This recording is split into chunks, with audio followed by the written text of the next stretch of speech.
Hey, good evening. Thanks for joining us on the Saturday Night Hockey Show. Dave Valente here, Travis Aurednik. How you doing, Travis? Doing good, Dave. How are you? I'm good. Let's see what button I'm going to push here. No, that's the wrong one. There we go. We have got ourselves a blockbuster trade to start the evening. Massive. Yeah. So let's talk about the Winnipeg Jets trading Patrick Laine and Jack Roslovic to the Columbus Blue Jackets in exchange for Pierre-Luc Dubois. The soap opera has ended in one respect in two different cities. Man, it's so funny. As somebody else had put it earlier, definitely not my joke, but Laine wanted out of Winnipeg, out of Manitoba, and Dubois wanted out of Ohio. But now Laine is going to America's Manitoba, and Dubois is going to Canada's Ohio. Exactly. Yeah. Well, these boys got the short end of the stick. Careful what you wish for, huh? Yeah, this definitely is a careful what you wish for kind of deal. They definitely did both need a change of scenery. It just wasn't working between PLD and Coach John Tortorella, and Patrick Laine really just needed out of Winnipeg. This is going to be so much fun to watch Laine try to get along with Tord's personality. Yeah. You talk about, a seriously disrespectful coach, a guy that doesn't mind to hit you in the back head of a clipboard on the bench and make sure the cameras are watching, as he did last October to Pierre-Luc Dubois. Exactly. Laine has no idea what he's in for, man. This guy's rough. And if it's a respect issue with Laine, it is straight sink or swim right now. There's no in between. Yeah, Tortorella gives no fucks. So I mean, there's no, there will be no leash for Laine. Laine is either going to produce and give his effort and learn how to back check and work on the defensive aspects of his game, or he's going to end up just as miserable as he was in Winnipeg. I could see him doing a year or two more in the league and just going back to Russia, go to be a Swedish superstar. Go to Finland, or probably go to Russia, probably go to the KHL. And maybe he does kind of the Kovalchuk route where he goes to the KHL for a while, Kovalchuk and Yager, where he goes for a while and then he comes back to the team of his choosing. Speaking of Yager, he's doing. Didn't he just sign a 2-year contract? I don't know. I mean, I think that he just signed a 2-year contract with one of the KHL teams. Yeah, I mean, he'll probably die playing hockey at like 90. Yeah.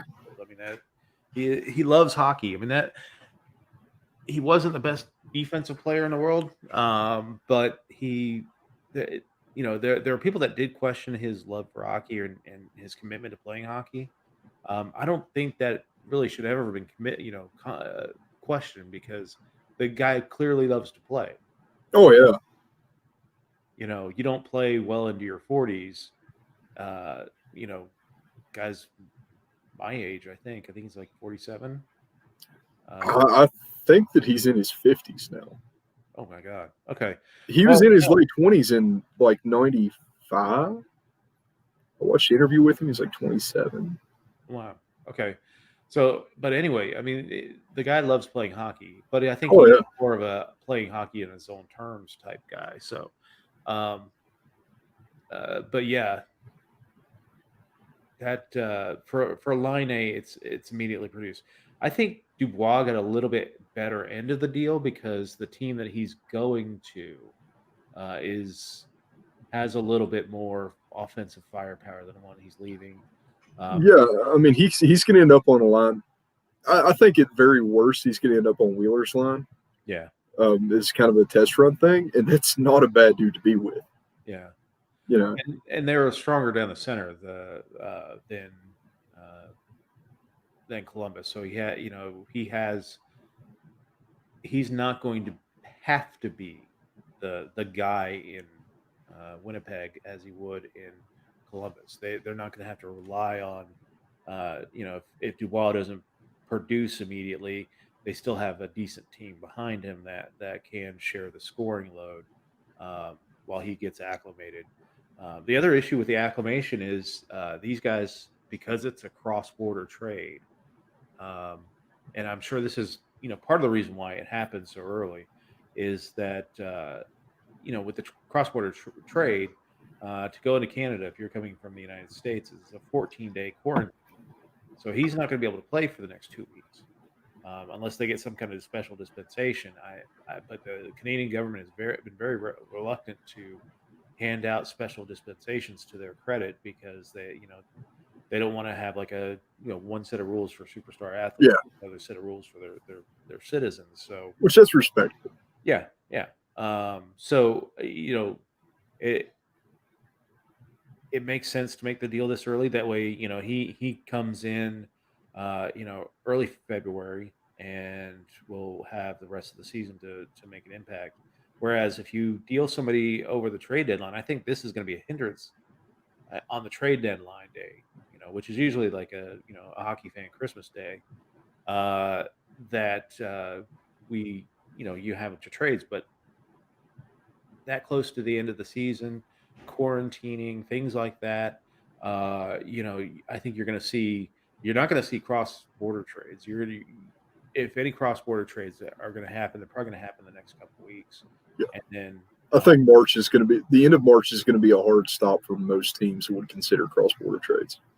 yeah, definitely. Because I mean, you want the guy to have an impact on the season, but at least you be there long enough to mesh with his teammates as they head into the playoffs. Because Which right now you're getting double ice time. Basically, you're yeah. getting twice the games in the same amount of space. So I don't know how much that's going to play into it. Yeah, but as we wrap up, I mean, there are some teams that are having issues, like Carolina and Washington with COVID, that will be playing a few more games later in the season. We won't see. You might see some teams that do have those later games pushed. Those teams that are playing Dallas at the beginning of the year that got those games pushed. You might see some teams be a little more active, knowing that they have a little longer runway at the end of the season. But I really do think it's going to impact the number of trades and the number of cross-border trades, of course. Yeah, I mean, I feel awful for like Florida right now. Yeah. Florida, their opener was supposed to be Dallas. Mm-hmm. No Dallas. They show up, they lay the hammer down on Chicago, they get something good going. Yep. We're playing Carolina, no Carolina. Yep. So, that whole division, man, I think that's going to be the COVID hotbed for rolling blackouts. Well, some guy tested positive in the parking lot 2 weeks ago, so we're going to have to make sure everybody sets out for a while. So, it's crazy. Well, we got our divisions are sponsored now. So instead of calling it the Discover Central Division, we should call it the COVID Central Division. Yeah, seriously, man. it's this nuts. division brought to you by Pfizer. Yeah, speaking of companies that are doing really good right now for no apparent reason, anybody else notice that Colorado now plays at the Ball Center instead of the Pepsi Center? Ball jars. Yeah. And also at the Staples Center now, right about I think it's between the red line and the blue line, Ball now has giant advertisements on the ice. Ball is really, really making some cash right now and put it into hockey. Yeah, that's cool. I'm glad we're getting advertising. That actually brings me up to a story that we didn't talk about before we went on, but yesterday it was announced that the network that broadcasts NHL hockey in the United States, the NHL or the NBC Sports Network, is going away at the end of the year. They're dying, and so they're going to roll the NHL coverage onto USA Network. So that's going to be a major hit to viewership. It'll probably be a hit to viewership, but I mean, it's probably going to be a hit to the number of games that we're seeing, because like this year they're putting on 2 or 3 games a night, and it's great to if you're a hockey fan who doesn't want to dump out the money onto center ice to be able to see that many games. I don't think that unless USA is actually going to become a sports network, that we're going to see as many games moving forward. in the United USA States. does. They do WWE, don't they? They do WWE, but when you And think they do about NASCAR sometimes too. Mhm. When you think about and golf, and they do a lot of sports, So and they're the alternative sports network, yeah, basically. when we're in the playoffs, they do cover some games. The especially that first round when there's maybe a 1 versus 8 matchup that's not really that sexy, and they'll put that on USA rather than on NBC Sports Network. Well, so this year we'll get NBC Sports Network through the rest of this calendar year. We'll probably get some of it in the early part of this the of next season whenever that starts. Um, but yeah, January or December 31st of 2021, NBC Sports Network goes away, and so NBC will still hold the rights to the NHL, but I wonder if this does put a fire in the NHL to try and get back in the good graces of ESPN and try and get back on that network. I know there's been some reticence because ESPN really kind of treated them like a redheaded stepchild back in the day. Even though Oh yeah. I enjoyed their coverage, I thought like Gary Thorne and Bill Clement did called a good game, but even when the NHL was on there, the highlights for NHL games were buried in the second half of the show, and they showed maybe a goal, and then like that's about it. So, um, I mean, but this could be the rise of USA as an alternative sports network, though. That I feel like that's something there's a market for because you do have a lot of guys that cross over from golf yes. to hockey. It seems like hockey fans are more prone to be anti every other sport that's major. Anti basketball, anti baseball, anti football. So this could be a good play for ESP or for USA. It could be. It kind of begs the question of what is going to happen to USA's normal programming. Um, you know, are they going to make this a network, or is it going to be a network that sometimes carries sports, like a traditional, Like Spike used to be. yeah, like Spike? Yeah, so I don't know. The future of NHL broadcasts is going to be interesting. I do think that you're going to start seeing them push more content to the Peacock platform, um, to let people watch games. I know that what NBC SN and NBC do the Premier League, they do push content games to the Peacock platform. So we'll see. I think that's an interesting thing with television coverage coming up, and what the future of it is. And it also makes me think what's happening to the NBC Sports regional networks. Like they have one for Washington, they have one in Philadelphia, they have one in San Jose.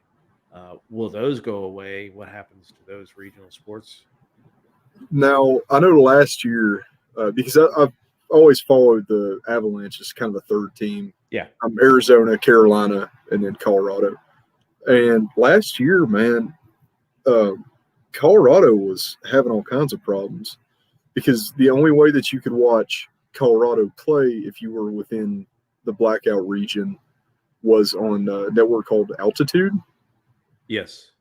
and it was a absolute mess trying to watch hockey in Colorado if you didn't have add-ons to cable or the package you had to have to watch Altitude was so ridiculously high. Colorado lost a lot of fans to default.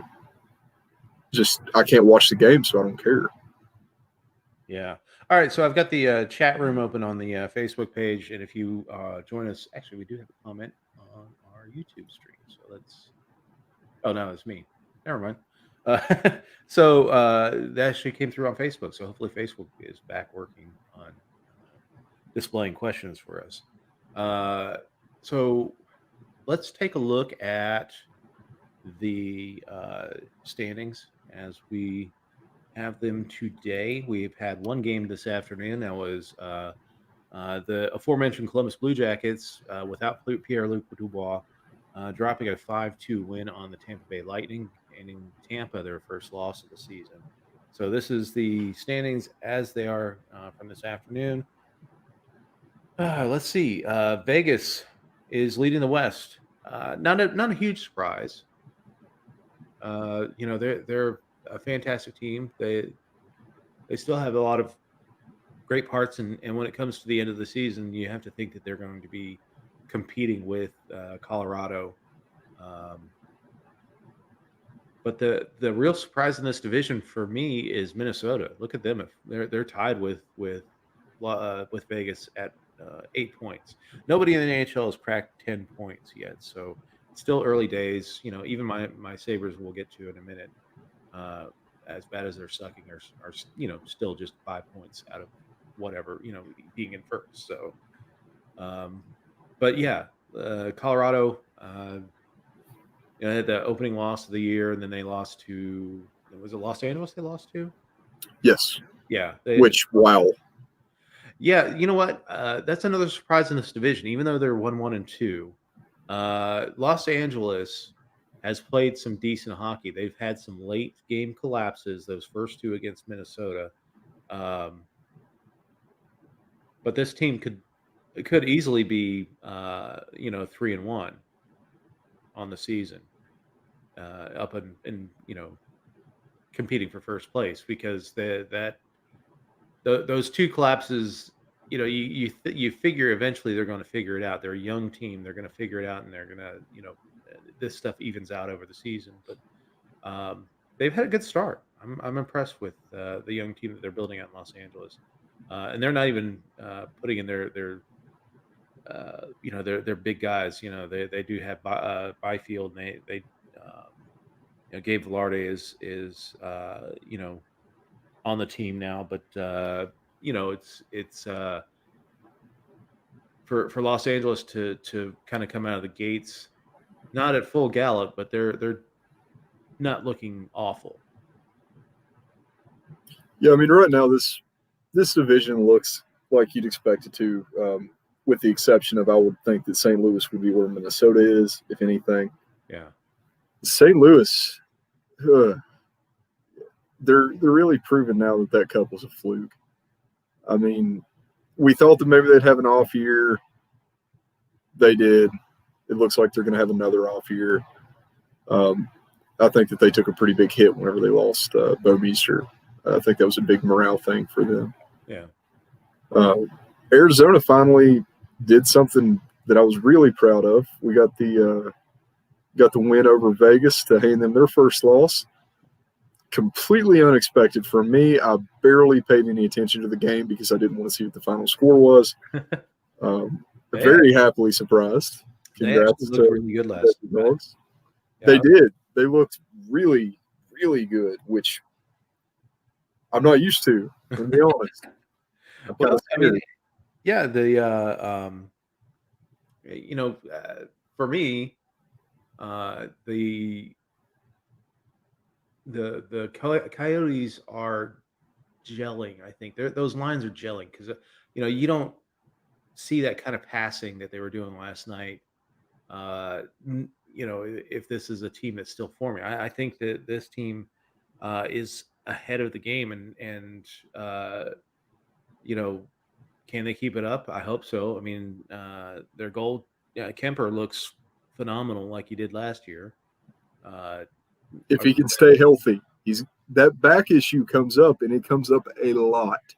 And that's the thing. Once you start having back issues, they do flare. I mean, that really was what killed Larry Bird's career in the NBA. He had back issues, and they were so nagging, and they kept flaring up. There's no real good treatment for back issues like that, and so that means that they're going to have to rely on their backup to carry some of the load because again we're coming with games thick and fast, and you've got to have those people. You got to have your backup. Well, and honestly, right now, man, Aiden Hill, our AHL starter, really great young kid, has got a few NHL games under his belt now. Yeah, he's going to be somebody. I mean, he's a really solid 1B goalie. I don't think that he's going to be the next Carey Price or Patrick Waugh. but I do think that he's going to be a solid middle of the road goalie. And between him and Kemper, um, Ronta excluded because that goes left or right all the time anyway. But if Arizona can stay fourth or fifth in the league this year, maybe even break into playoffs, that would be awesome. Yeah. I think that Kessel's finally getting settled in. They're finally getting some line chemistry. He's put a few points up this year, so he's probably done as much this year as he did last year. Yeah, exactly. In what, 5 games. Yeah. But No, he's looked good this year. I've been impressed with him. Connor Garland looks good. That whole that they have really impressed me so far. And I he put out a hilarious statement about how he's now dedicating his body to his craft. You know what I mean? Kraft macaroni and cheese. I guess he's laying off the Nathan's, man. You can put hot dogs in that too. So yeah. Anaheim and San Jose are exactly where we expected them to be. Not too many surprises here. And it's interesting because Anaheim does have like their Trevor Zegras, who was one of the top scorers of the World Juniors, is currently skating with Anaheim's top club down in San Diego. They had their first exhibition game. The guy's dropped like 4 points in the game. Why he's not sitting on the bench in Anaheim, I have no idea. The kid's a stud, and he's going to be part of the part of the future for the Ducks. And I get the idea of not throwing him to the Wolves immediately, but this kid is probably not going to be long for the AHL, and I think Anaheim's probably going to be kicking themselves when they bring him up as to why they sent him down early and didn't bring him in there. I think that right now the reason probably is going to be there's no reason to get him up.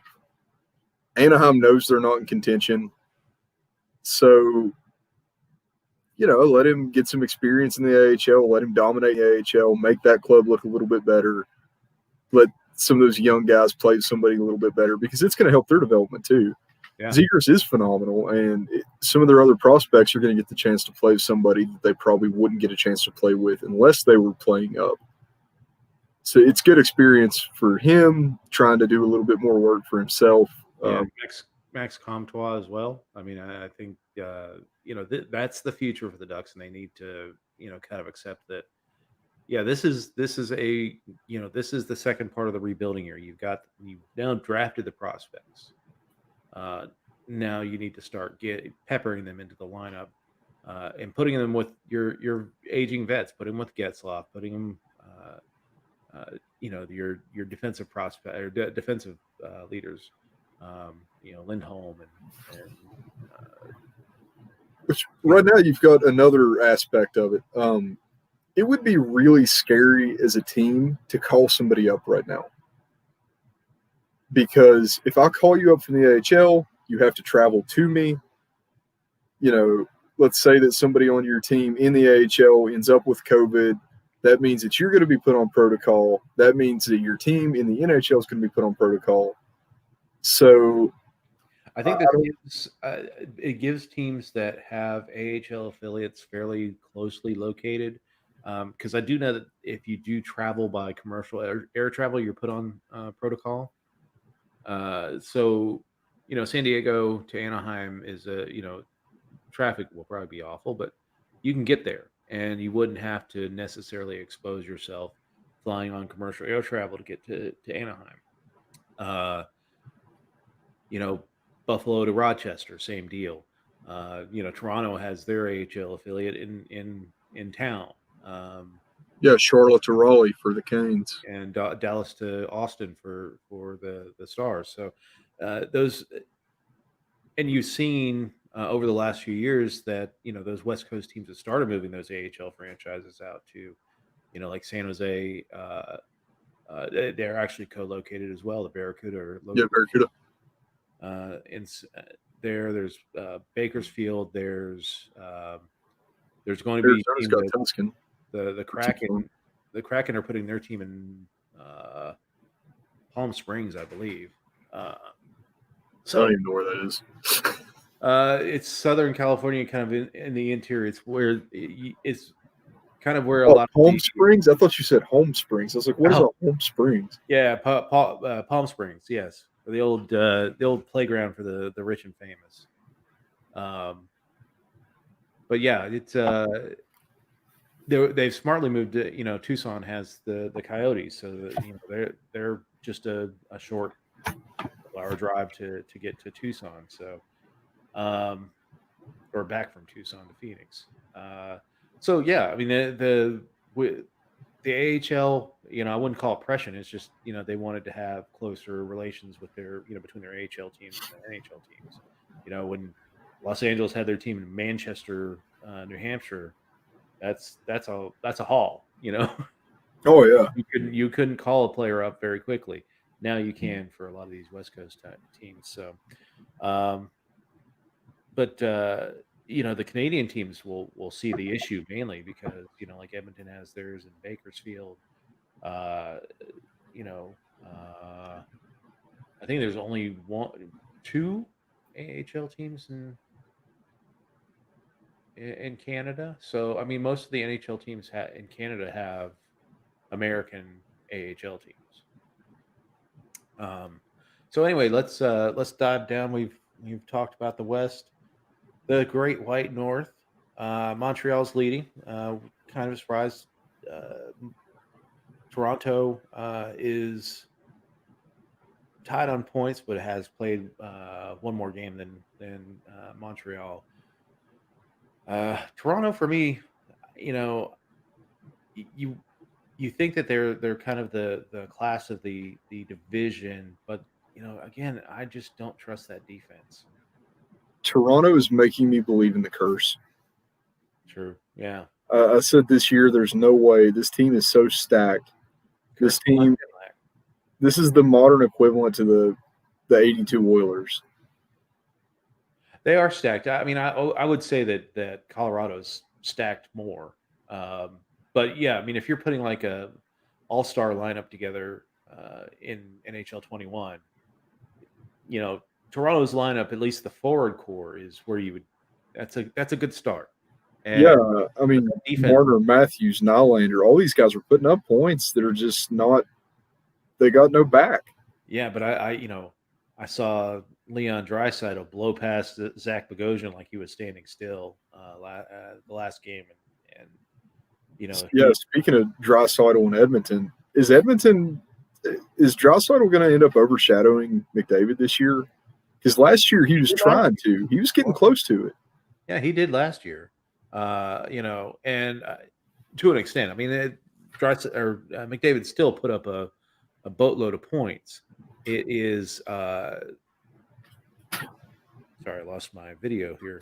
But it is conceivable that Draisaitl. I mean, Draisaitl is a stud. I mean, he is a Yeah. great player. I mean, I saw him rip off William Nylander and score a shorthanded goal the other night, and he that's Draisaitl has just got the skills to really rock out and make a name for himself. And but then we also have to question. Edmonton again is struggling out of the gate, 2-4. They were wanting to really put this first road trip of the season and get off on the right foot, and they're 1-1 on it. They want to be at least 500 coming back. Hey, at some point, as much as people have talked about Jack Eichel wanting to get out of Buffalo, when does it come to the pass for McDavid or Draisaitl? Like, I see Draisaitl leaving long before McDavid. yeah, and I think Edmonton will always favor McDavid over Draisaitl. I think it's because his name's easier to spell. Yeah, that He's absolutely a Canadian player on a Canadian team. Draisaitl's German, so it's. I think there's a little bit more recognition for the homeboy there. Yeah, I mean it's harder, but this we are talking about the franchise that did trade Wayne Gretzky out of Edmonton, kind of in his prime. So They didn't have a choice. He was going to be a free agent. Come on.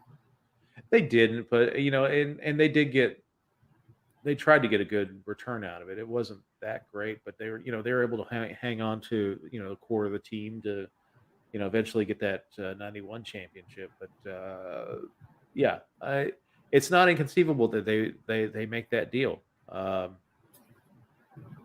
So not surprised that Ottawa's in the bottom, but they're a competitive team this year. Ottawa They do put a looks, good team on the ice. Although Stützle has been injured the last few games, so yeah, I don't know how long term he is out or if he's back yet.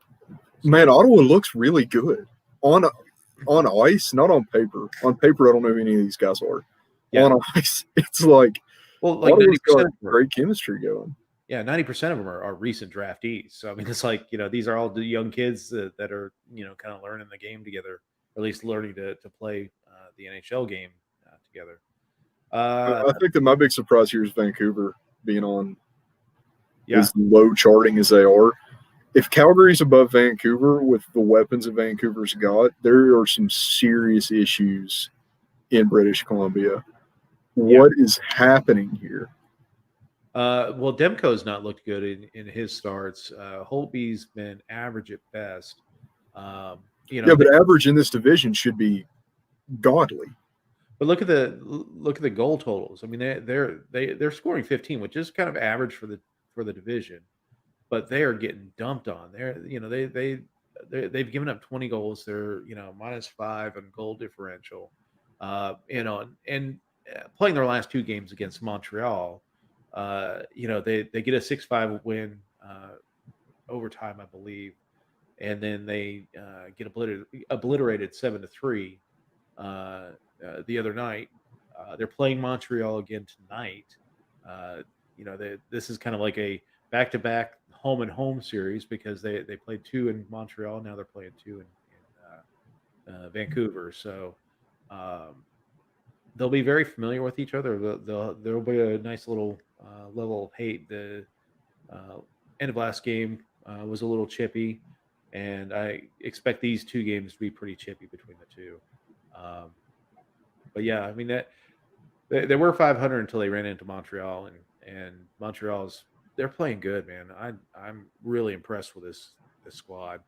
Uh, Yeah, Suzuki looks fantastic. yeah, Nick Suzuki's looking great. Uh, Actually, all of last year's rookies are, all your big names that yeah. except for Capo. I think that he's still kind of coming into his own. But, Jack Hughes is Oh kid my. put on 14 pounds of muscle. He's a weapon now. What, did he get 2 goals the other night? Yeah, I mean he is stirring the drink there in New Jersey. And we'll talk about him in a moment. And Yeah, and Quinn in Vancouver. Quinn yeah, is doing phenomenal. Nick Suzuki's doing fantastic. All these young guys are finally coming in their own. It's so much fun to watch. yeah. So my wife commented. She says she likes the Thrashers Batwing jersey. I'm rocking the Thrashers Batwing jersey tonight. Rip to the Thrashers. I lived in Atlanta for pretty much their entire existence, and saw many a game there. And one day we'll talk about the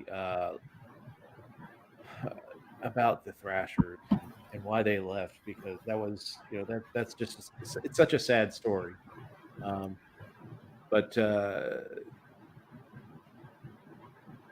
thank you for the comment, Beebs. I really appreciate it. Let's see. Yeah, Edmonton's not a surprise. They're again, defense is their issue to the same extent it's Vancouver. Um, Calgary's only had 3 games so far this year. I believe they're playing. Let's see. No, they're not even playing tonight. I'm not sure why their schedule is so unbalanced this early in the season. They should have had at least 2 more games going this early. Um, but yeah, I'm not surprised Montreal and Toronto are up at the top of this division. I am surprised that Vancouver hasn't, accounted for themselves that well early in the season. Even though they're last, I think Toronto or Ottawa is going in the right direction for them. So we'll see how that goes. Let's move on to the East Division. Washington leading the division with 3 wins against my Sabres. Big surprise. Like all 3 of their wins against my Sabres. They dropped a pair in overtime to the Penguins this week. They got a shootout win last night against Buffalo. They play tomorrow in the return match, and my Sabres need to beat them because here's the problem. Washington had the COVID party. Um, you know, Which, people if that's not the dumbest thing you've ever heard. Well, like 2 of the guys that already had COVID, Orlov and Ovechkin, I think both had COVID in the offseason. Now it doesn't mean that you can't get COVID again. It does happen. But I will guarantee you there was enough vodka in that room to kill any virus or any, pretty much all other life on planet Earth. I Uh, feel like Ovi's the kind of guy that, in a serious manner, keeps like a 6 pack of Colt 45 in his fridge. Ovi looks like he drinks malt liquor.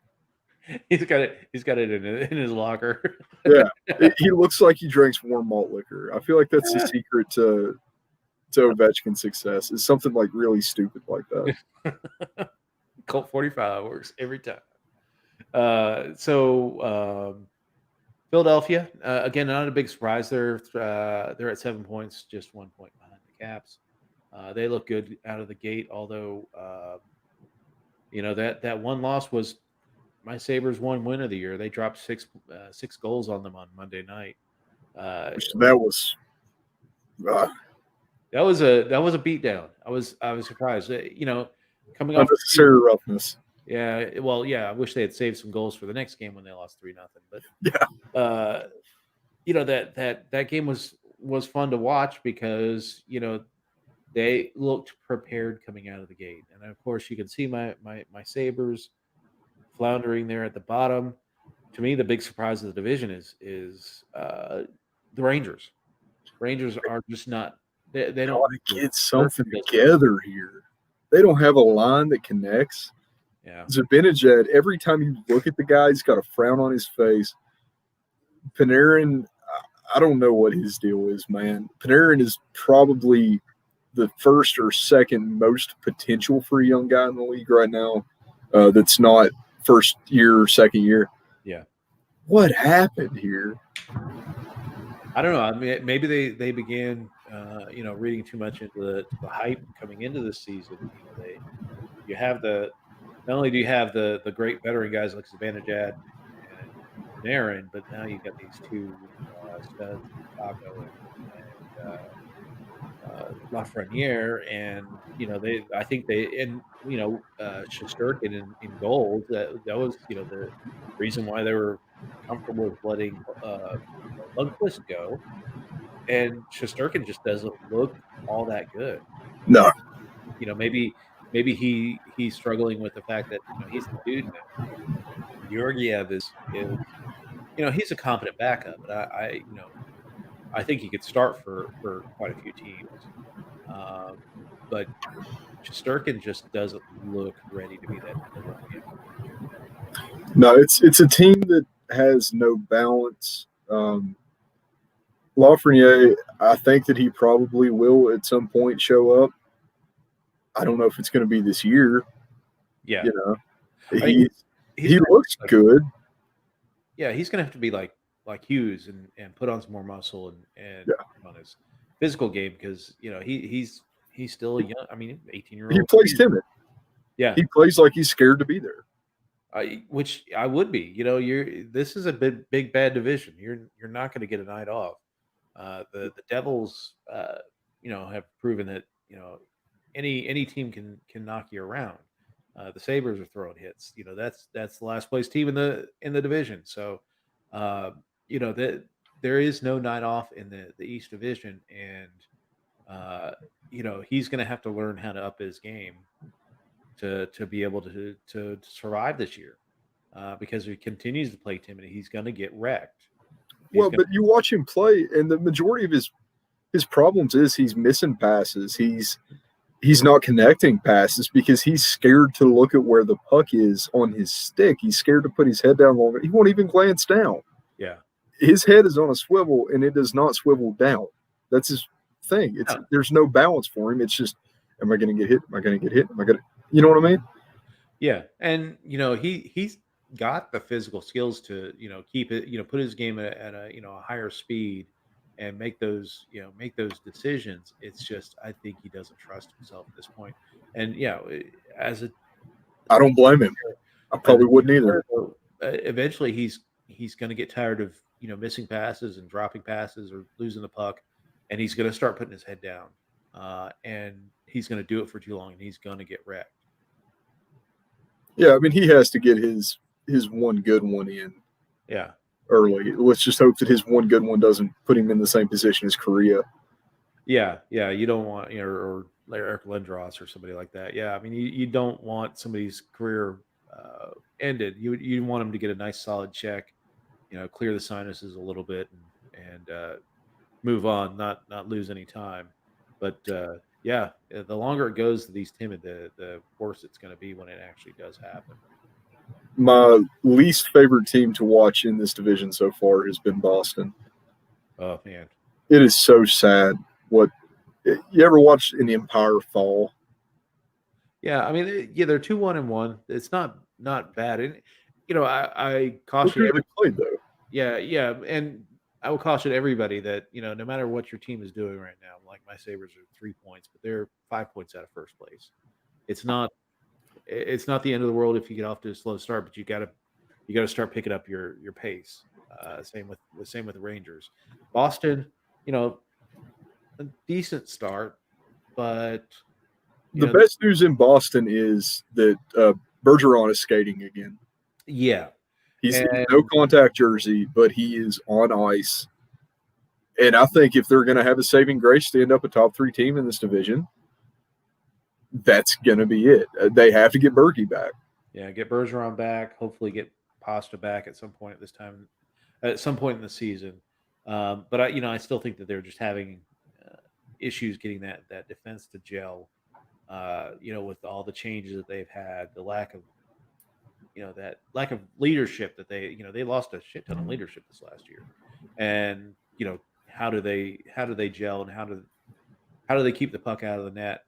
They're not doing bad, and I will point people to this division because everybody's 19 goals, 18 goals is the top of the division, but you flip up to the the North Division, everyone's double digit goals, 24 goals for Montreal. They're scoring a bushel full every night. So this definitely is the defensive division. I mean, look at the Islanders.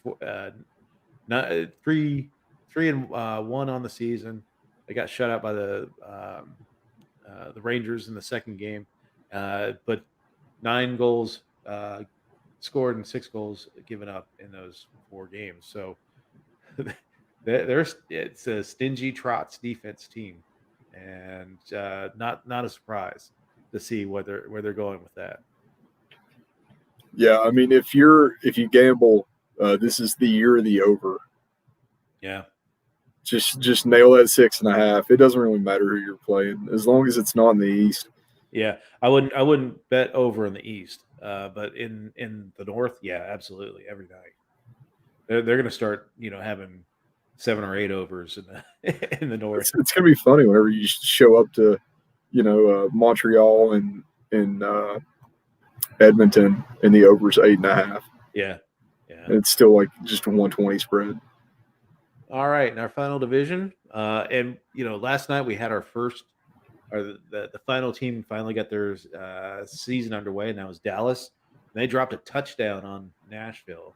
Wow, that was an impressive performance. It was 0-0 after the first period, and Nashville really carried the play of that first period, outshot the Stars, but they had a couple penalties in the second period, and Dallas converted on both ends of the 5-on-3, and were off to the races. It was 5-0 by the end of the second period, and they never looked back.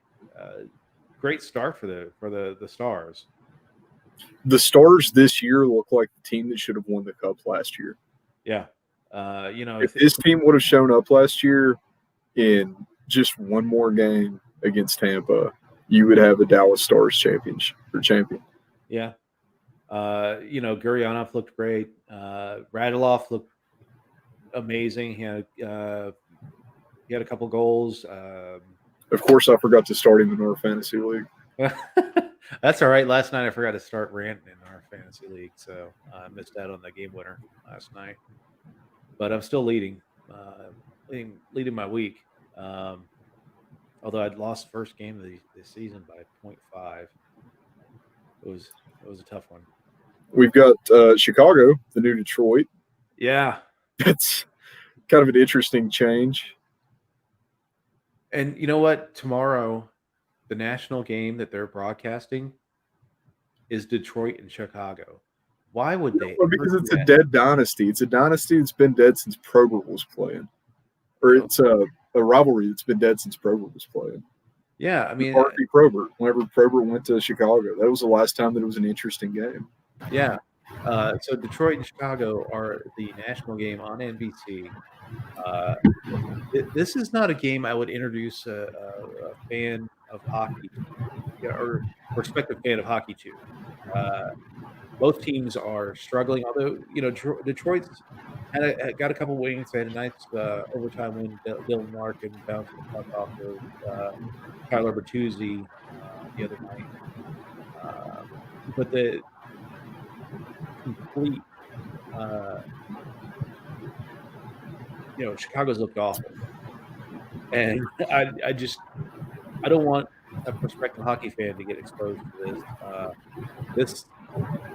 this game. I mean, there are far more teams that I'd rather see have a national audience on TV night. But I get it; it's Detroit and Chicago, two major media markets, two major hockey markets. But this year is not the year for it. It almost smacks of Chicago always being in the Winter Classic games.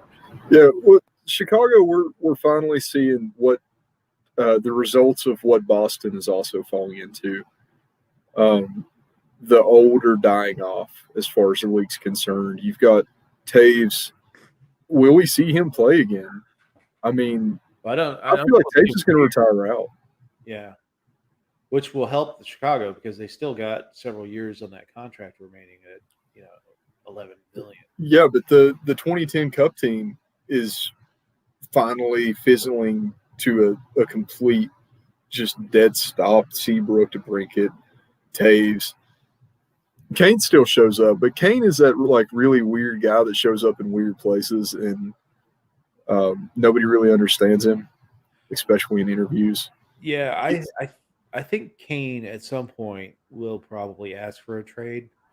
In fact, I actually think that Chicago at some point this year is going to realize that they got to break up the band. We go, it's been a long fun run, but it's time to rebuild. And Kane is the guy that has value still.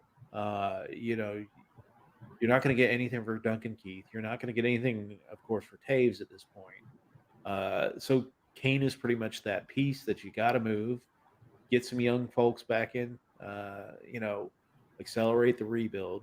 But yeah, hopefully Taves comes back next year and is fine. I just don't see it happening. I still wonder what his ailment is. Whether it was something COVID related, where it's where it has heart issues tacked onto it. I wonder if that's what actually got Lundqvist. If that he got COVID and had knock on heart issues, which led to his valve replacement. But it's just so sad right now because we're watching the mid 2000 to 2015 superstars come to the end of their run.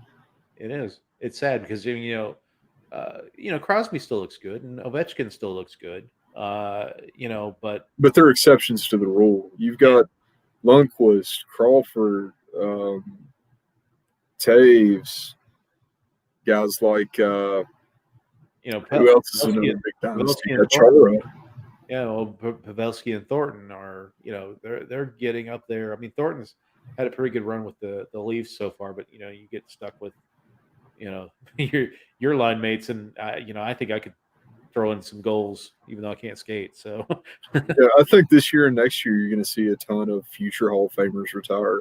oh yeah, yeah, you'll see some of these big Hall of Fame classes here in the next 3 to 5 years of just the who's who of hockey. From let's say the lockout, the big lockout in 2004 until this last year. All those big guys. We're going to see some pretty good NHL Hall of Fame classes, and perhaps some guys that get passed over in one class because there's just too many, and have to go in on a second ballot.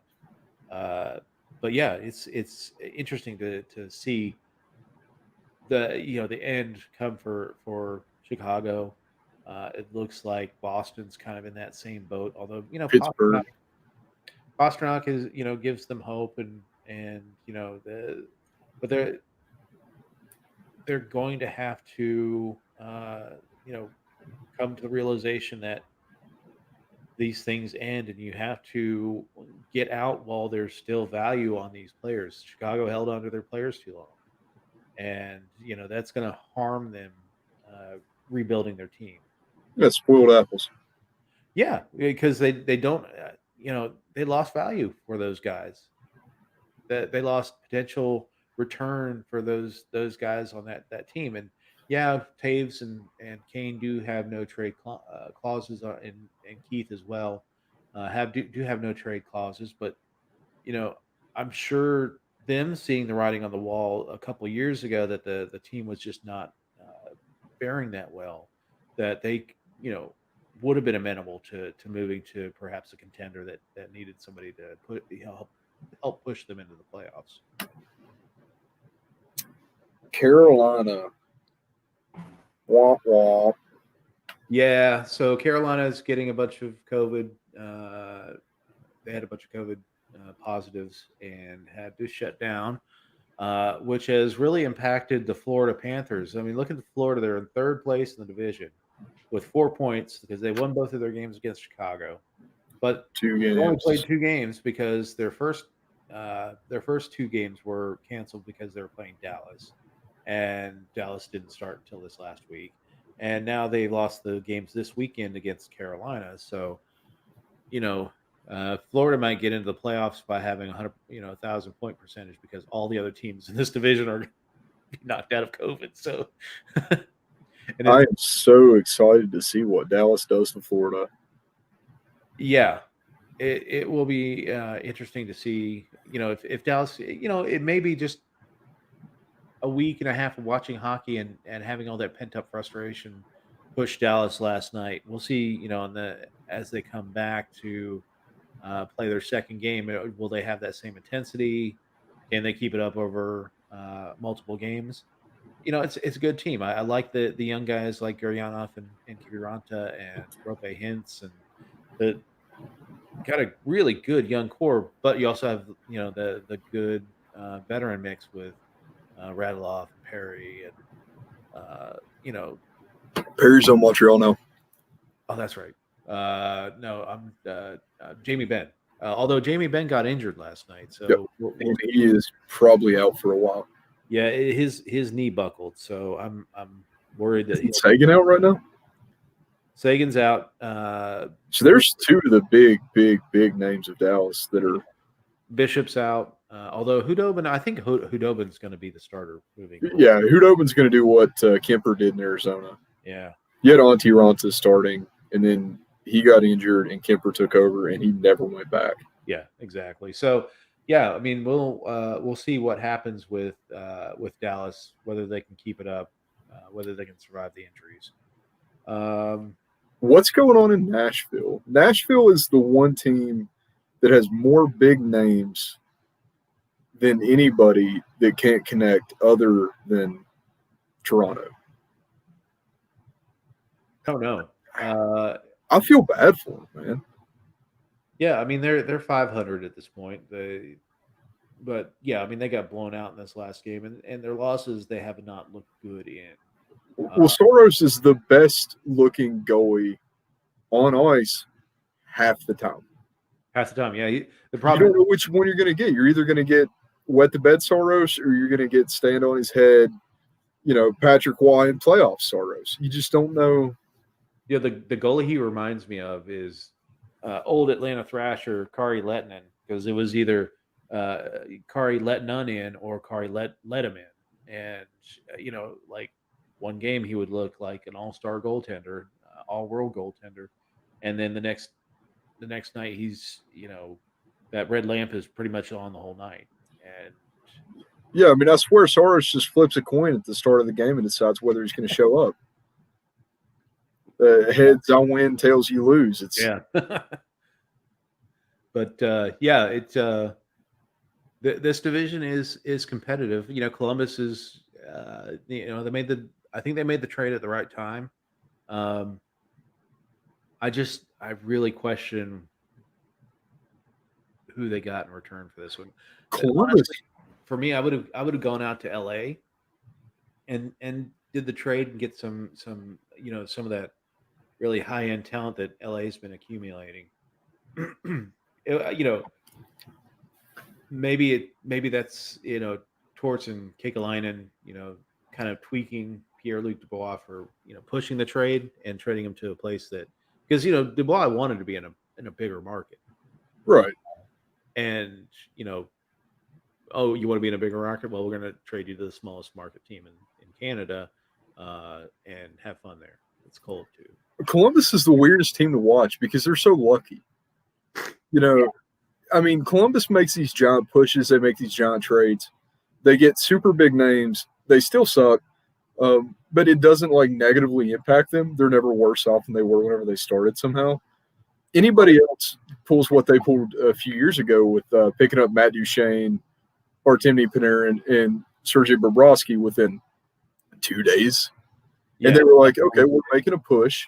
We're going to do it. And everybody else in the league, everybody that's ever watched Columbus said, oh, this is probably going to go badly. And you're going to go back to the bottom of the league and everybody will forget you exist and treat you like a bye week. How did they slip out of that?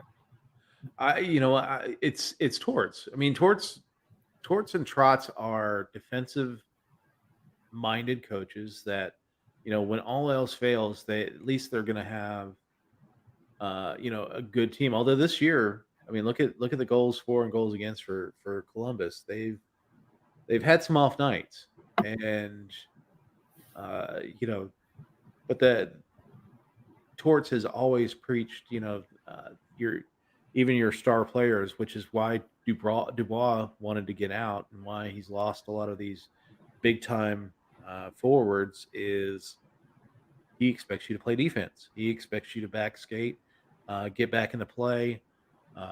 He doesn't like stretch pass, breakaway type stuff. It's a firm defensive game, and if you're not willing to play that, then he is going to, um, uh, how he's going to, really rip Line or Roslovic a new one if they don't commit to that end of the ice. Yeah, and I can't blame Pierre for wanting to get out of there. We're talking about a coach that, last year before, was trying to get to him, had an assistant coach holding him back on the bench, trying to hit Pierre with a clipboard. Yeah, Dude, yeah. that's I mean, that's old hockey coaching. If you ever wanted to see it, man, he's keeping it alive. But yeah, geez. Torts is old school, but I mean, it's still kind of a clown thing to do, though. We got a question from Tim Todd. Tim asks, "How are the Sabres looking?" I watched them destroy the Flyers the other night. I've been too busy to keep up. You know what? For me, the Sabres, the first game was very sloppy, which is to be expected. They've been 10 months since they have been on the ice. You have a few new pieces on the team, so gelling was a little bit of an issue in that first game. The second game, They looked a lot better. They just ran into an extremely hot goaltender in Vitek Vanacek, um, and their power play just crapped the bed, for lack of a better term, or that's actually the best term.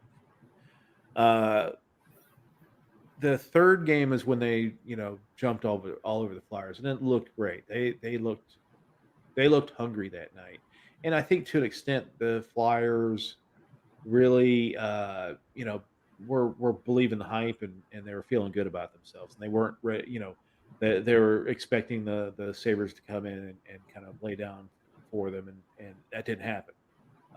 The Flyers came out the next night and corrected things. They played their game and won 3-0. And then last night, this is a game that Buffalo has to win.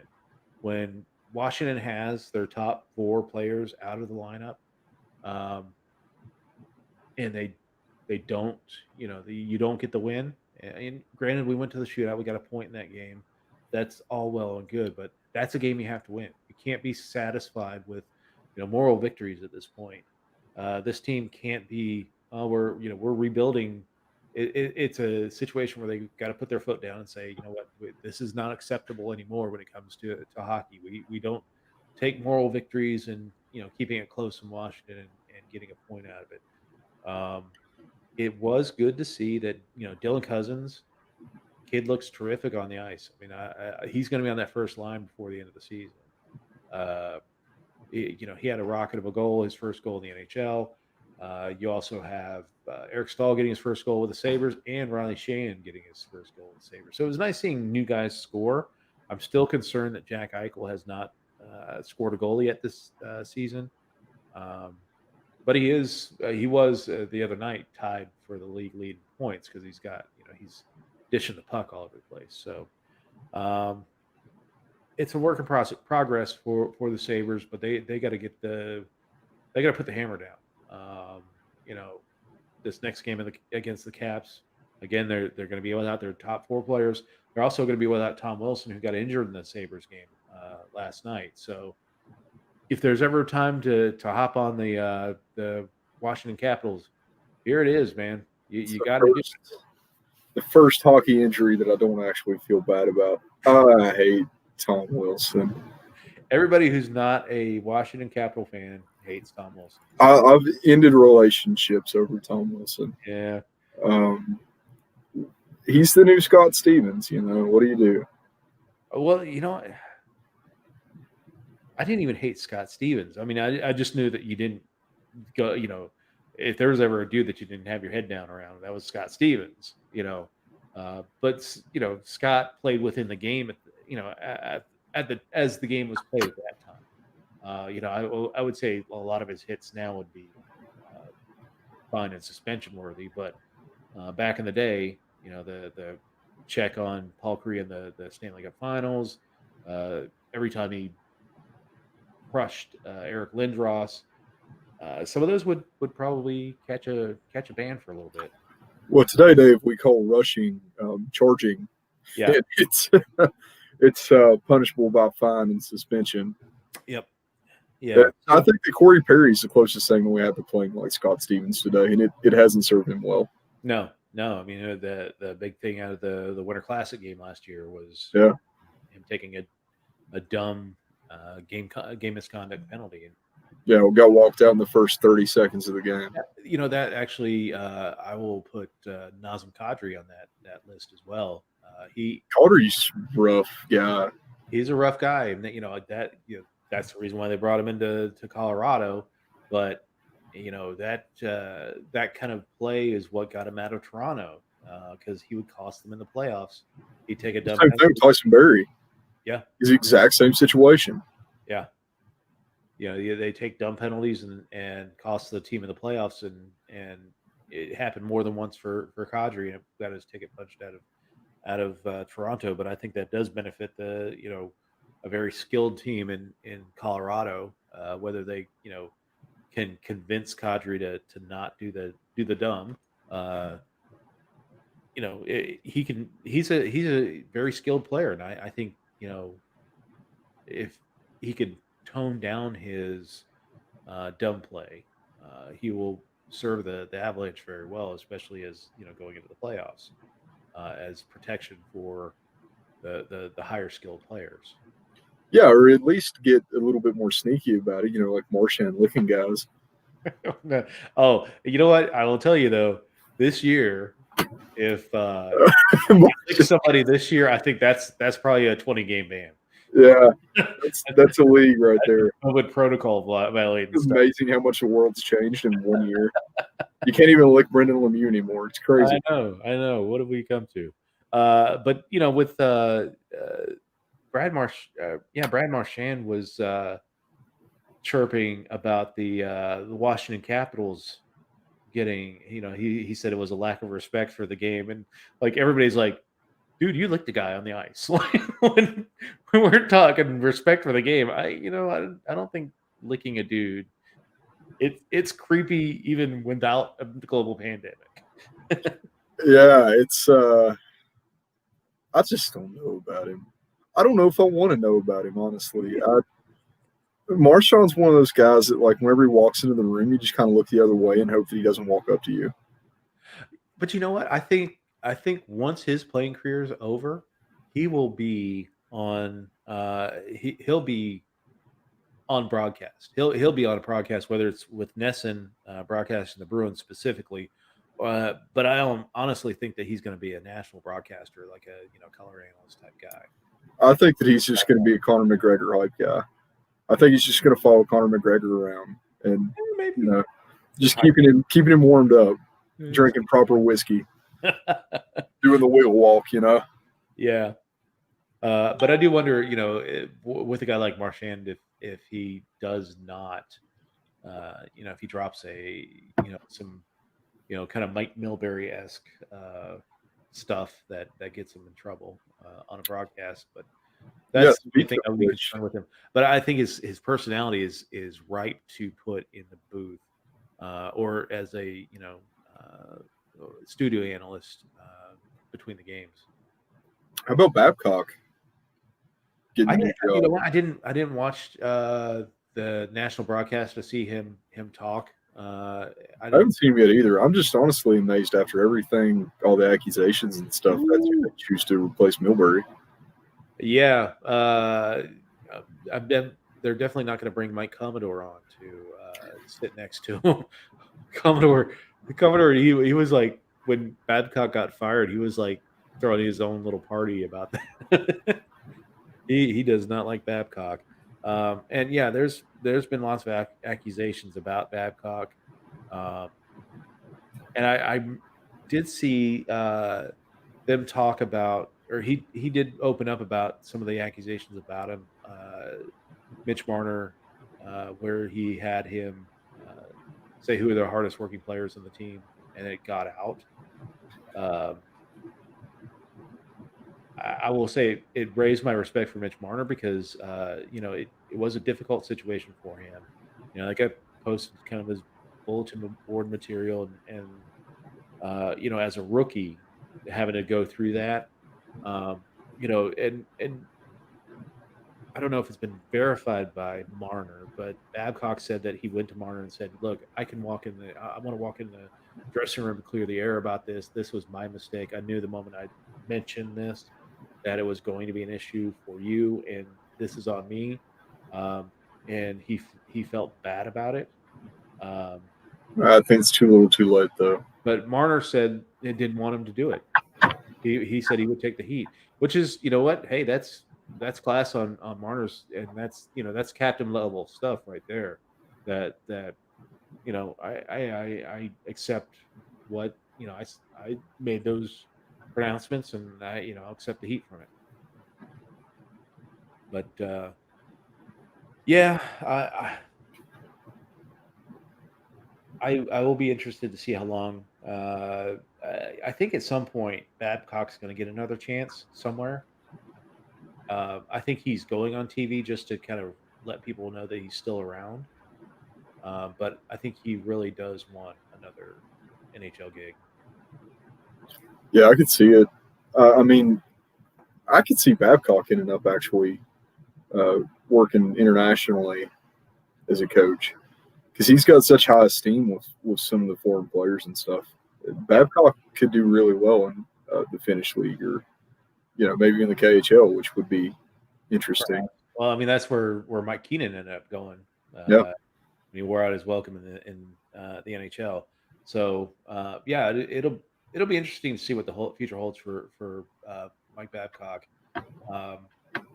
Although I will say with the last year they had to focus on mental abuse with coaches, and the Big Calgary coach focus.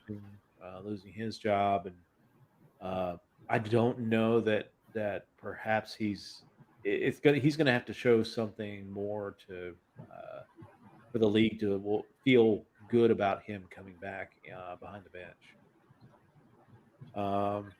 So let's take a look at the scores tonight. We've had two games kick off. It's actually what I was just checking. Montreal has a 1-0 lead on Vancouver. Vancouver needs to pick it up. Let's see who got the goal here. NHL is slow. Yeah, we got Nick Suzuki. Nick Suzuki. Nick Suzuki and Jonathan Drouin, who also has looked phenomenal this year, got an assist. Brendan Kulak and Drouin assisted on the goal at 10:54 of the first period, 1-0 Montreal. And in the other game, Boston has a lead on Philadelphia, 1-0. Let's see, Patrice Bergeron. Bergie's in. So that is his second of the year? Yeah. No, first goal of the year. No, it's second of the year, second assist of the year for Richie, and Krejci has his fourth. Oh yeah, it is. Yeah, nice. It was on the power play at 8:09 of the first, so 1-0 Boston. That's it for the schedule at this point. Again, it's a very light schedule. There's one more game kicking off at 8 o'clock. The LA Kings are in St. Louis to take on the Blues. And we've got Ottawa, Winnipeg tonight as well. Yeah, Ottawa, Winnipeg is the late game on Hockey Night in Canada. That should be a good game. Without Laine, of course, that's probably going to dominate the discussion on Hockey Night in Canada is the Laine trade. And, if you got center ice, I always tell people to watch Hockey Night in Canada because they've got the best coverage. The in-period hot stove. They have Coach's Corner, which is now, what's his name? Brian Burke is the new Don Cherry on Coach's Corner. So that will be coming up in a few minutes in the Montreal-Vancouver game. Second period intermission is going to be the hot stove, which is all where all the good trade talk is going to come. I'm sure they'll talk about how the trade in Columbus went down this afternoon or this morning, actually. So definitely not a whole lot of games, but some decent tilts on. I'm anxious to see LA take on St. Louis. St. Louis is underachieved a little bit to start the season. Well, they've been inconsistent. I mean, they had the really good opening win against Colorado. They're just not consistent at this point. Yeah, and they came back to get 8-0. Yeah. What an answer. Yeah. So, but yeah, we'll see what happens with that game. LA, do they take more strides forward, or they do they come back to kind of their reality? I kind of think that they are going to keep moving forward. I think this is a good young team. Will they make the playoffs? No, but they'll be a good young team that's going to challenge. Yeah, they're going to be a late season bloomer that everybody's going to wonder whether or not they're going to make the playoffs. Yeah, they'll be floating in that 4 through 6 category. And that Ottawa Winnipeg game, Winnipeg really needs to start moving forward as well. They're not going to have Dubois for the game. They won't have him for a couple of weeks. Barrett Robinson says, who's going to win the Stanley Cup and why is it the Capitals? No. Huh? No. Who's going to win the Stanley Cup? My guess is it's going to be between Colorado and whoever comes out of the East. Yeah, that other team. Yeah, whoever makes it through the Eastern Division. I think that team's going to be Carolina. I really like Central. Carolina. They're Central. I think Carolina can. I wouldn't be surprised if Carolina makes it, out of the Central and beats the Eastern team or the Northern team. The East is just old. The It's East is old. old and it doesn't look good. It smells funny. But old is going to help you when you get into the playoffs because those old crotchety guys are the ones who know how to win. That's true, and also they know how to play defense, and they oh yeah, Islanders. That's who I'd predicted at the beginning of the season was the Islanders would be in the finals. My pick for the Stanley Cup winner would be Colorado. I just think that this team is too built. It is. They're going to come into it. Bowen Byram played last night and looked like he's been playing 20 years. As soon as Colorado shows up, they get in line to where they need to be and they get a handle on it. It's just straight out from there. Yeah. They're tweaking right now. They're adjusting. They're trying to figure out where they're at. Also tonight for Winnipeg, it looks like second line left wing. The projected start is going to be Andrew Kopp. Kopp's decent. I mean, he's not line A by any stretch of the imagination, but he can pot in a occasional goal. This is not ideal for them because they do have to wait for Dubois to clear COVID protocol, but they can maintain for a couple weeks, and hopefully they don't have any other significant issues. We don't get like a COVID outbreak or anything like that for the team. For the country shutdown. Yeah, in Carolina, I mean, Barrett says he agrees with the assessment on Carolina. Carolina's good. I am not sold on goaltending with Carolina. Mrazek is okay, but I wouldn't trust him in a game 7. I like Reimer. I think that Reimer looks really good right now. I think that he's finally starting to adjust and he's batting down the hatches to figure out where he needs to be.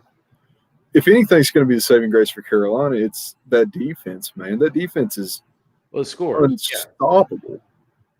Yeah, but again, playing if they play the East in that semifinal, because we don't know who's going to play who in the semifinal. They reseed, so. But if they play the East in the semifinal, they're going to play an older, heavier team to play, and they did have issues with that when it came to Boston. When they play a team that kind of matches up that skill level, like Washington, they can beat that team. It's that older, heavier hockey team that kind of throws them off their game, and I don't know that. Again, Mrazek or Reimer. Reimer's always been that competent backup guy, which will save we'll save Mrazek going down the stretch, so he's not as stressed, even with a compressed schedule. But I don't, once the playoffs start, it's Mrazek, and I just don't trust him as a starter that's going to win you games rather than just manage the game and let your forward score. That works in the regular season. When the playoffs, it's a completely different animal. But but would it surprise me if Carolina emerges and makes it through to the finals? Absolutely. I just don't have them winning it. It's Colorado's to lose to me. Be a great cup though. It would be a good game. It would be. I would like to see that more than I would my pick of the Islanders. I think the Islanders would just. And the Islanders are just kind of like the '90s Devils. I mean, you got Lamorella there, you got Trotz there. It's a defensive It's not a trap, but it's a trap. Yeah, let's hope they can't bring back the 141. Yeah, yeah, exactly. It's not fun to watch a lot of times, and they do have some exciting players like Barzal and but I don't know. I would definitely rather see Carolina speed going head to head with Colorado's almost complete team. I mean, I don't see a weakness in Colorado except for Grubauer. Again, Grubauer is another goaltender that I just don't trust. But I think at some point this season, Colorado's going to deal off some piece. You know, uh, an embarrassment of riches, and Joe Sakic doesn't lose a trade, but he's going to get that goaltender. Oh yeah, He's going to get that goaltender. Whether I don't think they give up on Bowen Byram, but if Bowen Byram gets you, uh, you know, somebody on the level like a Carey Price, or which I don't think Montreal would move Price at all, but you know, let's see if I would like. big team starts to falter down the stretch. Maybe hey, what if Boston totally collapses? Do you trade Tuukka Rask for a future like blue chip defenseman? That's a consideration, or maybe a couple pieces from Colorado. Colorado has got not only phenomenal established players, but you're talking like Makar and Bowen Byram, and all these young guys that are coming up. Yeah, a That, lot of I mean, potential. and it's not just their first round picks that they're hitting on. They're hitting on like second and third and fifth round picks to come up through the ranks that are they're going to be jostling for positions that just aren't there in Colorado. So that they have those pieces to move to pry a goaltender out. Maybe they do. Well, I don't think they would ever. No one would touch Bobrovsky in Florida. No, not now. Not No. with that contract. Uh, not with that contract. Not with how much is left on it, and what they have to lock up. You know, McKinnon's coming towards the end of his contract. You've got all these young guys on entry level contracts that you're going to have to just splash the cash on. So I don't think that you'll see. Uh, I don't think you'll see Bobrovsky ever moved out of Florida. Bobrovsky will probably retire a Panther. Yeah, I and don't know, sooner man. sooner than later for them, so it gives them cap relief. Well, the Panthers right now are doing this weird thing where they're like making all the poor decisions that Minnesota made Yeah, to get to where they are now. yeah. That's what the Panthers are doing too, and Zach Parise and it's Ryan not a Suter. good look, dude. No, it's not. It's, It, it, it, they couldn't lock down Mike Hoffman. yeah, You know, yeah. The guys that can help you and show you something that have showed you something decent over the last couple of years. That those are the people that you should be locking up. Not and Bobrovsky did have a great business season. Uh, I just no one could ever tell me that spending that kind of money and that kind of term on a guy that's late 30s. No, bad idea. yeah, it's never been a good one. And sometimes goalies do have long careers that stretch into their 40s. I just Lundqvist. yeah, Lundqvist, but Lundqvist would over the last years was starting to break down, starting to get injured, and was starting to get eclipsed in play by sometimes Georgiev, sometimes Shesterkin last year. Uh, I don't know. Bobrovsky would is what where he ends up, and my feeling is going to be that he retires at some point in the next couple seasons as a favor to the Coyote or to the Panthers, and goes to Russia. Goes to Russia and plays out his U.S. retirement.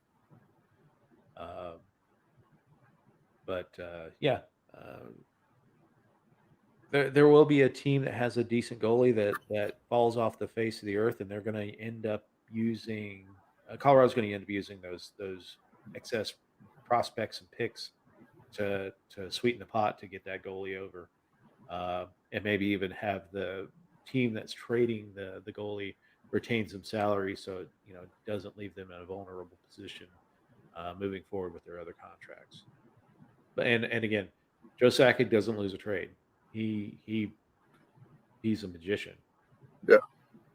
you know. So, um, but let's see. Anything else? Let's take a look at the scores. We are at the end of the first in both games. Boston and Montreal. Boston still leads 1-0, as does Montreal over Vancouver. So, I think we're pretty well set for this week. yeah, Not too many interesting matchups. I think the biggest thing I'm looking forward to is seeing Dallas play some more and see if this hot streak is just first game luck or if Dallas is actually going to look like this year. yeah. It. I'm going to look forward to the fact that I can see Buffalo tomorrow. They moved the game because of the AFC Championship game. It's a 3 o'clock start, so I'll be able to watch that one before I do my podcast tomorrow night. But we got a full slate of games tomorrow: Detroit, Chicago, which is that awful NBC game. Buffalo, Washington at 3, Toronto, Calgary at 4, along with your Coyotes and Knights playing Golden Knights playing tomorrow at 4 o'clock. Uh, Islanders and Devils at 7, Rangers and Pittsburgh at 7, Colorado Avalanche, Colorado and Anaheim at 8 p.m. Um, LA St. Louis, the return match at 8 p.m. San Jose in Minnesota at 8 p.m. This is a full schedule. Nashville and Dallas at 8 p.m. as well. And then the last game of the night is Edmonton and Winnipeg return match at 9. That's a This is probably the most games I've ever seen on a Sunday in the NHL while there's football going on. Usually January Sunday is not a heavy schedule for the NHL. They try and kind of give deference to the NHL or the NFL because I know people's eyeballs are going to be on those games. For we see it to an extent. Buffalo did move their game.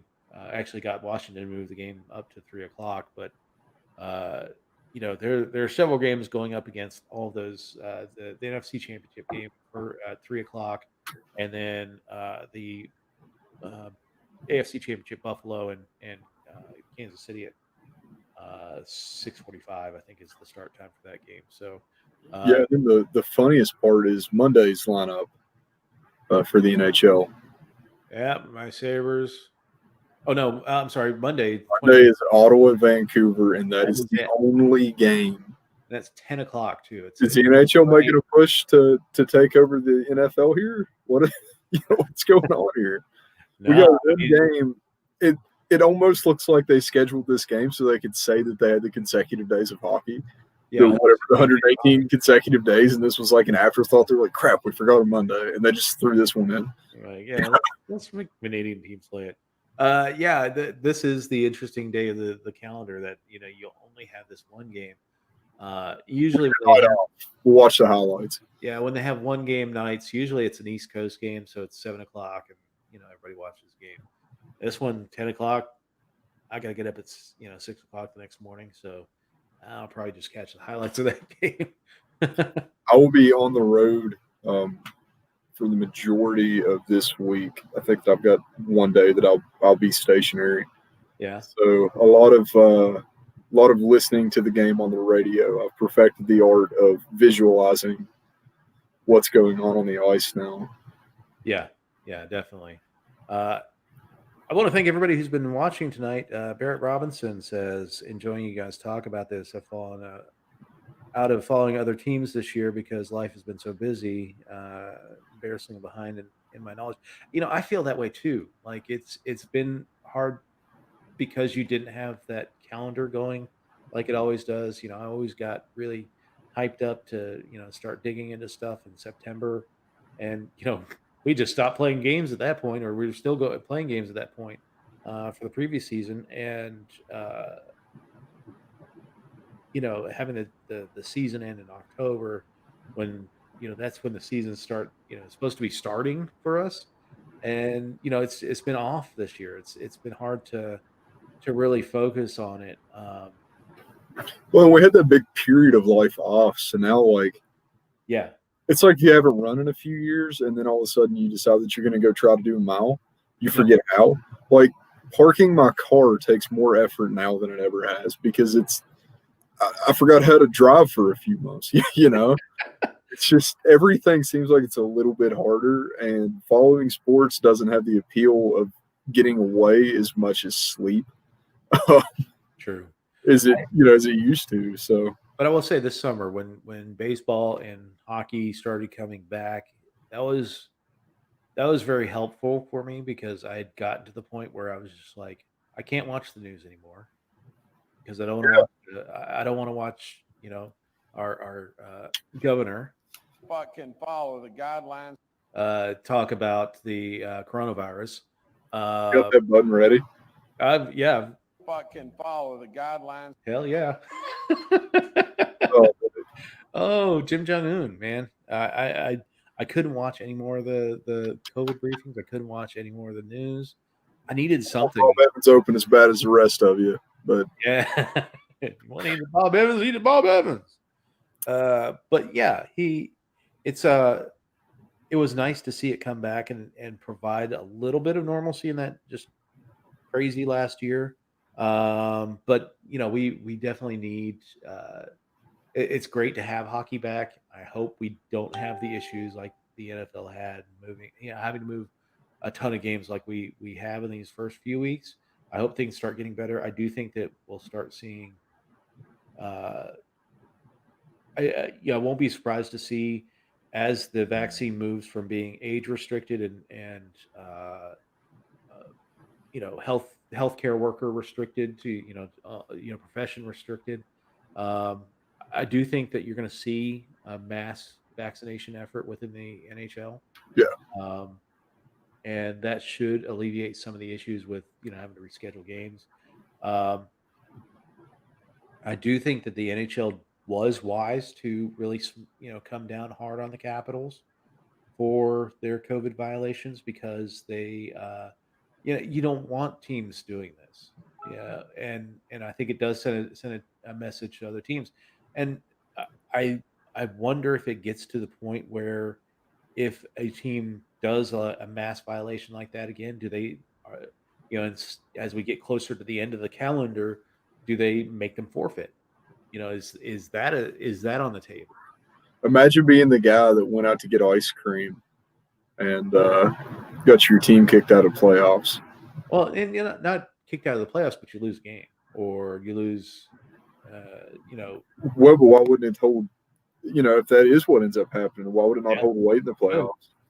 It could, but again, I do think that eventually before the end of the season, we'll see a mass vaccination effort that really mitigates that concern. Um, I don't think we'll see. I do think that Arizona is going to lead the league in attendance this year by a wide mile. I think it'll be Dallas. Dallas, yeah, Dallas could do it too. I think that it's funny that Dallas was the first gung ho team. Yeah, we're going to let people in. We have to let people in. We're going to have, oh, wait. Nobody can come in for 2 weeks because we are. We can't even play now. Yeah, it'll be interesting to see when they kick off to see how full the barn is. Because you would expect that for a team that went to the Western Conference Finals. They raised the banner the other night. So I don't know. We'll see if how normal we get by the end of the year. But Here's the hope in the 2022. None of this is a concern, and we just watch hockey and laugh and have fun like we used to. I yeah, never thought that I would look back on 2018 as the good old days. yeah, and I think with 2022, I do think that the season is going to get delayed. I just don't see them in turning around in a month and then opening training camps once the season's over. You have the players trading, changing teams and stuff. You have the disbursement draft for the Seattle Kraken. I just don't think that you can get all that stuff done and then start training camp in September. If it was a regular style season, if it was a few days between games style, everything's on track. Yep. I don't think anybody would mind if the league said we're going to play 70 games this year instead of 81 or 82. Yeah. You know, which I guess we're going to have got an extra team coming in. So do we go from plays a standard season instead of 82 games? Is it now going to be Yeah, so 110 or no, it'll still be 82 as a standard season because basically what it does is evens out the schedule for that. Arizona's going to move into the Central Division. yeah? As Seattle goes into the West, that means all 4 divisions have 8 teams. They'll be able to balance out the schedule a little bit better for those teams. You'll have a set number of games where you're going to play your division foes. You're going to have a set number of games where you're going to play your in conference foes, and then you'll have your home and home game against your out of I conference. think that everyone in Canada wants to keep the Canadian division. They do. There will be a big push. I just don't. It's not going to happen. It The would have Metro is too popular. The way the Metro is set up is going to be the reason that there can't be a Canadian division. I don't know. Depends on how much these teams beat each other up this year in the Eastern Division, and if people like watching that, then perhaps that's a permanent feature moving forward. But the problem is for the Canadian division is they only have 7 Canadian teams. And do you put Seattle in the Canadian division, or do you move? Yes. Leave us in the Pacific, please. Do not put us in the Central. Out of everybody, no, we don't want it. Or do they move Buffalo? Buffalo could go into the Northern Division because it's right on the border. I mean, Yeah, it'd be pretty easy. And they already have long established rivalries with Toronto and Ottawa, Or even Detroit. Montreal. Detroit could go to the Canadian division, and I don't think anybody would say anything because nobody really cares. Detroit at this point, because they bitched so much about being in the Western Conference, because half their games would be 10 o'clock or later in their Eastern time zone. The NHL did make that deal to get Detroit over into the Atlantic Division, so that they didn't they reduced their travel, reduce the number of games they'd have to deal with on late night. So, but I think we're pretty well done for tonight. I do as well. I think we've had a good show. I appreciate everyone who's chimed in on the Facebook feed. Again, you can also watch it on Twitter. If you go on Twitter and watch the show, give the broadcast a like. You can give my page a follow, and there's a bell that you can click that gives you a reminder that the broadcast is coming up. Of course, I'm going to continue broadcasting on Facebook Live as well. But I really appreciate everybody coming on tonight with the Facebook Live feed. We'll see you next week. We'll talk about another week of games. Hopefully, we'll have some good stuff to talk about. Hopefully, not any stuff about COVID next week would be nice. And delayed games and other teams having to forego some games for next week. So, but thank you, Travis, for joining us. Absolutely, always a pleasure. Yep, and we will talk to everybody next week. Take care, everybody. Yes.